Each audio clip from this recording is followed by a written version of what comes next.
start off imitating simple body movements, and so we did studies with newborn babies in the hospital where I showed the babies very simple actions that they could do, such as poking out their tongue or opening and closing their mouths.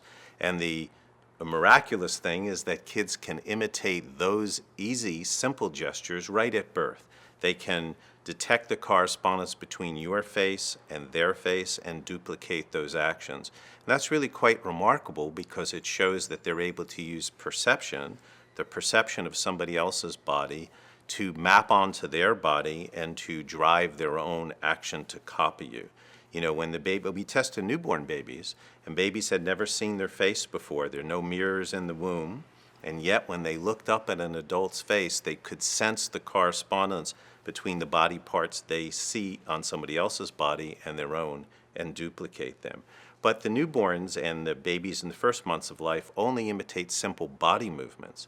Another important aspect of imitation is imitating the actions they see other people do on objects. And I had spoken about seeing you use your computer or your cell phone or your keys.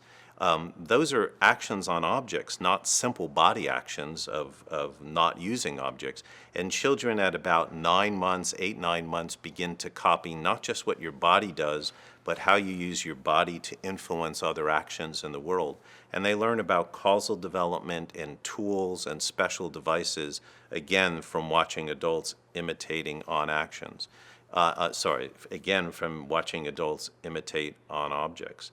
And then at about 3 years of age, they learn something even more abstract. They learn about how we categorize objects in the world, or we separate these types of objects from those types of objects, and they learn that from watching us. So that's not an action on a specific object, but on a class of objects. So for instance, we did a study where we had objects out in front of the baby and 36-month-old child, and half of the objects made one sort of sound when shaken, and the other set of objects they would be visually identical, but they would make a different sound when shaken. And they watched an adult shake an object, and when the adult heard the sound, they put the object in one place.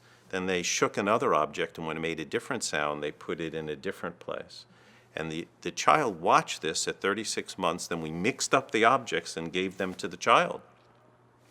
And lo and behold, the baby, the 36-month-old, would reach into the pile, shake the object and listen to it, and then put it in the pile where it went to be that sound of objects or this sound of objects. So that's really very abstract learning of categories and how do we categorize things simply from watching other people.